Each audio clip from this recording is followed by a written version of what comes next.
Welcome, everybody, in to Believe in the Dallas Cowboys. I am Jeff Cavanaugh, alongside my dear friend, a handsome man, and a wonderful human, the great Jesse Holley, former Cowboys wide receiver. Oh, Jesse Holley went 77 yards. It must be a reality show. Right here. Just making sure I have all my things right, Jesse. You know the things I'm talking about. Just got to get the things right real quick. Yeah, And bet then online.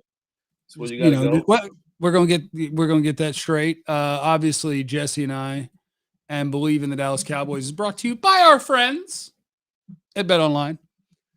They're your number one source for all your football betting needs this season. If you've been listening to Jesse and I, who we've been, betting on these Cowboys, at least with our words, you'd be filthy rich. You can get the latest odds, matchup info, player news, game trends. They're your continued source for all sports wagering info. Bet Online. Live betting, free contests, live scores, giveaways all season long. Always the fastest and easiest way to bet all your favorite sports and events. MLB, MMA, tennis, boxing, golf. Head to betonline.ag to join. Receive your 100% welcome bonus with your first deposit. Use our promo code BELIEVE to receive those rewards. BLEAV. It's Bet Online, where the game starts. How are you, Jesse? I'm well. Let me also promote. You can go and get this cool Believe in Cowboys t-shirt. Merch. They sent me one of these. You can go into the Believe store and grab you one of these bad boys. It's actually nice. It's like that soft cotton. It fits good like around the biceps, so you kind of look like you got, like you have to have biceps. Yeah, like you've been doing a little bit of work out there. So go get your Believe Cowboys t-shirt. It's really, really nice. Like heather gray. Fits really, really well. I like the way it fits on my skin. Yeah, I would like the way it fit on my skin too if I lifted weights. So that looks great for you. Congratulations, Jesse. That's great. That's wonderful. We're really happy for you. Hi, everybody, and welcome. Cowboys versus Rams. Jesse, is Cooper Rush about to be 5-0? I guess give my predictions early. I think the clock strikes 12 and he goes back to a pumpkin today. Okay, never mind. We'll do our predictions later. Predictions later. It's a little early to be so negative. Because I'm gonna predict the same thing. But the good news and why the Cowboys really do have a shot to beat the defending Super Bowl champs with a backup quarterback is the Rams offense looks busted. It's still Matt Stafford, it's still Cooper Kupp. But the Allen Robinson signing has not worked out at all. They got a dude named Skoranek playing wide receiver. That offensive line isn't playing real well. So I guess to start off, spoiler alert, I do think we're both going to pick the Rams to win this game, but I absolutely would not be stunned if the Cowboys win this game because they're going to have the home field advantage even in SoFi. And the Rams offense is really struggling to run the ball and to protect the quarterback. So if you're drawing up a plan for success for the Cowboys, is that possible? Can you draw that up? Yeah, I can definitely draw up a plan of success for the Cowboys. It starts first defensively, right? You got to get off the field on third down. The Cowboys have been atrocious this year on third down. Like if it's like five and less, they've been like 37%. 5 or more, it's like 35%. It's something. They're in the mid to low 30s, and getting off the field on third down. So you got to be able to convert on those opportunities, getting extending drives, and of course getting off the field defensively. I think also you have to make a decision. Which way are we going to go? Are we going to go let Cooper Rush have 18 targets for 10 catches and 125 yards? Don't be flipping your Cooper. Cooper Kupp. Or are we going to take him out and say you have to beat us with Higbee and Allen Robinson? And I think once you make that decision, and then I saw a clip this morning. It was Todd Bowles was talking about Micah Parsons, and they were preparing for the game, and the clip was basically said like, "Hey, if they stop you on first down, they're gonna unleash their prized possession, and that's number 11." And so I think that formula still applies. I do think though that Micah's dealing with something. Yeah. Injury related. I don't know what it is. I don't know if it's an ankle or knee or what it is. He's dealing with something that's But hampering his performance. he was reaching for his back last week coming off the field a couple of different times. And so, like, yeah, Micah definitely has something going on. He's And gone then from even being it's the Giants. yeah. So like he's dealing with something, and you can tell because Micah Parsons was number 1 in the league in his pass rush win rate by like 8 miles after 2 games, and after 4 games, he's now second behind Von Miller, but he's gone from winning like 60 something percent of the time, which is unheard of. That would break their system. Right. But now it's more like in the 30s. So his effectiveness isn't what it was the first 2 weeks. I still think you line him up against Joe Noteboom, their left tackle, who has led up 8 pressures to 2 different teams this year. And hopefully Parsons or D-Law can have some really big success. But I agree. There's something nagging at Micah, and he's not 100%. And hopefully he's feeling a little better and can raise some hell. Go ahead. So let me ask you a question. With lining Michael, and I get it. I get the tendency of saying we've played a bad offensive line in Tampa. We played a bad offensive line in Cincinnati. We played a bad offensive line in New York, and we played an even worse offensive line in Washington. And so you keep running into these offensive linemen that are bad. That is a theme of that. That might be the theme of the NFL season this year. How poor offensive lineman play is. But does lining Micah up at that position where he's constantly having to deal with 300-pound, even though he beats him at times, he don't beat him every single time. And he has to get into these battles where he's going to get chipped by tight ends, by running backs, but he's constantly being weighed on, leaned on, held, punched, moved, all that kind of stuff by 300-pound dudes. Is that a recipe of wearing Micah down throughout the course of the season and maybe kind of stop lining him up so much primarily at the defensive end spot and move him back to linebacker more? I think it's possible, but I think they're doing it the right way. Where Micah in the first 4 games, in game 1, he only played, I think, 4 snaps at linebacker. Game 2, he played like 16. Game 3, I think it was back to like 5, and then game 4 it was like 20. I think what they're doing is saying, are we playing a team that wants to run the ball? And if they want to run the ball, Micah can play linebacker and jack that up. And if we think they want to throw the ball, we're going to line him up and let him get after the quarterback. And so, like, I think if you feel confident about how he's feeling right now, this is a game where you tell him, go get Matt Stafford, because the Rams have been struggling to run the ball. I think it's like 3.1 or 3.3 yards per carry. They hadn't gotten anything going with Henderson or Akers. And I don't know if they're going to try to, but yeah, I do think if you're worried about him wearing a bigger number of snaps off the ball where you don't have to do that so much, because like linemen aren't going to mess with Parsons if he's at linebacker, because he beats him to the spot. Like you're not gonna be wrestling a lot if he's playing linebacker. And I do want to go to a couple of our super chats. We got Formula here. Why am I getting an echo? What am I doing wrong? I'm doing something wrong. How concerned should we be about no Peters and Connor being the starting left guard going forward, especially since AD is going to make him crap his pants? Jason Peters had a chest injury, and I saw John Machota say he might miss multiple weeks. I don't love it. I liked that he was ramping up and getting more snaps, and I don't like that now it looks like it's going to be the Connor McGovern show. But that's better than the Matt Farniok show. Just I don't think McGovern's an NFL starter. I think that could be potentially trouble, and Aaron Donald might eat his lunch. But at least it's not Matt Farniok. Like you're not going to have a great answer for Aaron Donald, period. Nobody does.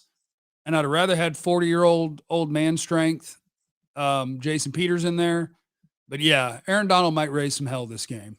And that's not good. And that's why I think, Kellen needs to get back to what he did against Cincinnati, do what he did against the Giants. I think he got away from that. I think he got one of his fast cars back out of the shop, and Michael Gallup, and all of a sudden he wanted to just spread that thing open, and I think that hurt, because when you look at the way that Cooper Rush was passing the ball. He was under a lot of pressure. There was a lot of, I called it the Dirk Flamingo passes. A couple of those interceptions that were penalties. He was fading away, throwing them things up there like, yeah, Michael got him down there somewhere. I'm like, that's not the formula that really helped you win football games. When you went 12 personnel, when you went double Y, and you had those things kind of blocked up and secured that protection a little bit better. Now you just had the simple two reads. It was like, hey, we're going here, we're throwing it out of bounds. And I thought he played much more under control and had a much more precise decision making. But when he went 3 wide receivers and that bad boy was spread out, and I think you picked the wrong team because those Allen and those other guys up front was having their way with the offensive line.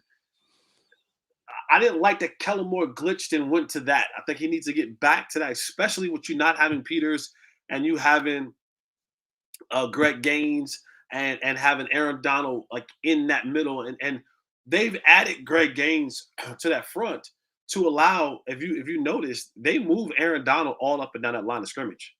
They deploy him at defensive end. He's in wide, he's in tight, he's over the center, like he's shading the center, he's shading the guard, he's out in the wide, not like he's everywhere. And they're creating these games with Aaron Donald and allowing Big Greg Gaines to be that man eater in the middle to kind of, to allow Bobby Wagner to flow and just be a free flowing hitting running linebacker. Well, and they got to know, the Cowboys got to know that Aaron Donald's going to be coming for your center and your left guard. That's who he's going to be coming for, because that's what they're going to view as the weak spot. And so you're going to have to find a way to game plan. It's hard to game plan against pressure coming right down the gut, but you're going to have to figure out what are you going to do about Aaron Donald. And maybe that's run right at him where he doesn't get to just fire off the ball and pass rush. But they'll have to game plan with some stuff around that. Vance in the super chat, how concerned are you about the Rams running game? Will playing Curse over Barr help in the run defense? Here's the thing about the Rams running game, and I mentioned it already, is this is the movable object against the how does that go? Immovable object against the whatever the movable object versus the movable object, because the Cowboys have given up the most big runs in the league. The resistible force. The Cowboys have given up 5 yards a carry and the most big run plays in the league, and the Rams can't run the ball. So one of those doesn't work. The Rams can't be awful at running the ball and the Cowboys be awful at defending the run. One of those is going to win. And I don't know which one, but I wouldn't be terribly concerned about the Rams running game just because I don't think they're tempted to commit to it, especially considering they're sucking at it. I think you got to figure out, how are you going to stop Cooper Kupp? Because at the moment, that's all they got. The Rams have only gone over 20 points one time, but Cooper Kupp's getting his. And so that's the thing. And I don't you can't tell Trevon Diggs to shadow Cooper Kupp because they're going to put him in motion twice before the snap. And then he's going to run underneath a receiver that's inside of him. And you can't really say, I'm going to put my best guy on your best guy because you're going to run through 6 picks. And it's a problem. And so I think that's got to be the focus is what are we going to do about Cooper Kupp and how can we slow that down? And if you beat me with something else, you beat me. But it ain't going to be that dude. You're going to beat me with, I don't even know Skoronek's first name off the top of my head. You're gonna Ben, I don't even know. You're going to beat me with him and Allen Robinson, who Matt Stafford and Allen Robinson, they have not figured it out at all. You're going to have to beat me with anything but Cooper Kupp. And Vance said not to actually, Jesse. Dallas D is 2nd and 4th and 3rd and 4th and mid and 3rd and 4th and long. They're 17th in short yards on defense. You were talking about offense, weren't you? He's talking about defense. No, the Cowboys defense has been good all around. I mean, the Cowboys defense has been good. The secondary's been good. The pass rush has been good. I think the only place they struggle is I think the linebackers are just okay and the defensive tackles are meh. And so your weak is against the run. And if you had to pick something to be weak against, that's what I'd pick as an NFL team. I don't want to be weak against the pass. That's how you give up 40. If you want to try to run the ball 30 times against me and think you're never going to get a holding penalty and I'm not going to tackle you for a 2-yard loss at some point, go for it. But that will matter. That'll matter in terms of we have seen games. The Rams were a team that did it to them once, where you lost the game because you couldn't stop the run. The Rams are one of the teams that have done it to you. It's not something that happens all that often in the NFL, but you just have to not be horrible.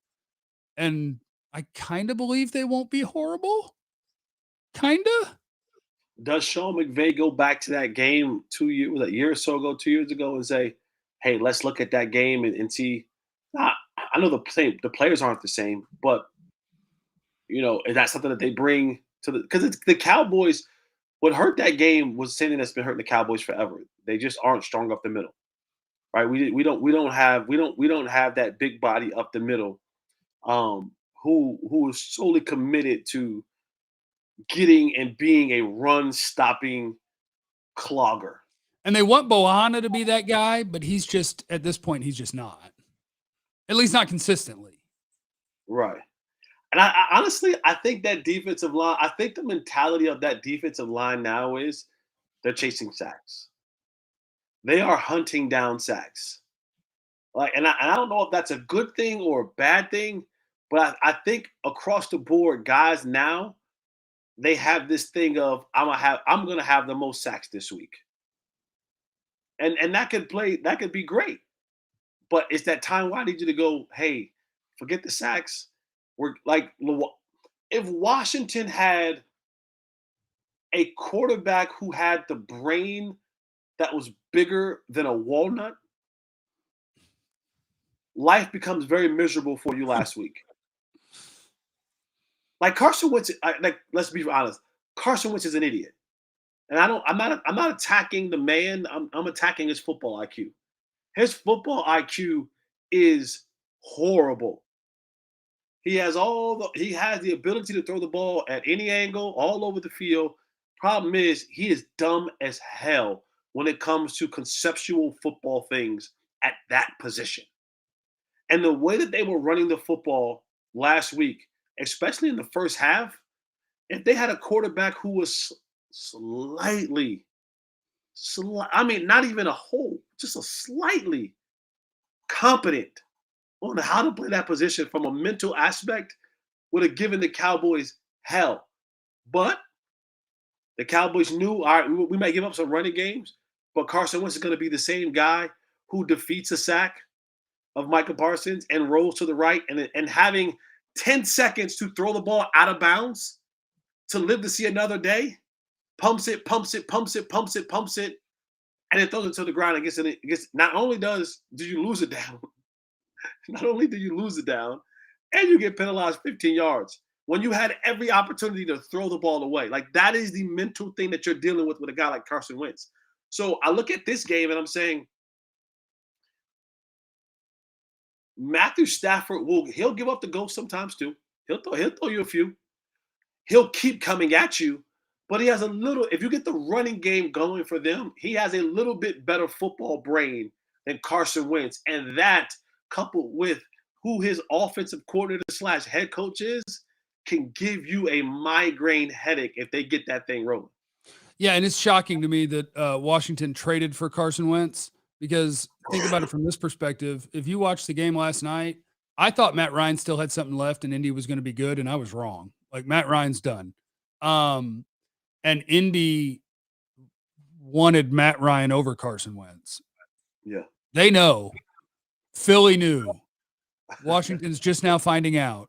And I can't wait to see this offseason when somebody trades a third-round pick for Carson Wentz, and then they're going to find out that just his brain shuts down if the first thing's not there, and he has no idea what to do in the entire world. It's absolute insanity. Let me make sure I'm not missing anything here, and I'm not. The other thing is, at least to me, is that Cooper Rush, if a team starts to play him straight up, the Cowboys might be in big time trouble in terms of scoring points. Because if you go look at what he does in passing situations, third down, the Cowboys have been atrocious. What they're winning on is when they're willing to go like first down play action, take a shot against man, the linebacker stepped up, and they're making just enough plays in those scenarios. And last week he tried to throw a couple of picks, got bailed out by penalties. Like, the backup quarterback thing is 100% showing up but they haven't played good enough offenses for it to matter yet. Right. And they've made just enough plays to get the job done. And so when it comes to prediction time, that's why I just think between Donald, Ramsey, Stafford, Kupp, I think this will be the week where, as you said, it strikes midnight and you'll realize, oh, I was crazy for thinking that Cooper Rush should be the quarterback forever. And I know I don't know. I was going to say, I know most people don't think that, but man, maybe it's just that negative people are who you hear from more, but I feel like I hear it a lot where it's like, I've seen what Dak can do. He ain't winning the Super Bowl. Cooper Rush will. And I think this is the week where it catches up and you don't get a couple of bailouts and maybe there is a turnover or two and the team stops being so committed to stopping your run and says, no, we're actually going to play coverage and see what your quarterback can do. Right. And I think it may become a struggle this week. Yeah. No, I agree with you 100%. And those who, if you just pop in the tape and look at what you see, like you can look at it and go, yeah, I know the wins are coming, but the wins aren't coming because he's that dude. Like I said, he's barely making the plays you need to make and they're going in his favor. The defense has been playing lights out. But there's anybody with a brain bigger than Carson Wentz can look at that and go, give me Dak Prescott when he's healthy any day of the week. Now, I said this all week long. I said what Cooper Rush has done. Cooper Rush has found himself in a position where he no longer has to worry about waiver wires. Oh, he's got another 5 years in the league now.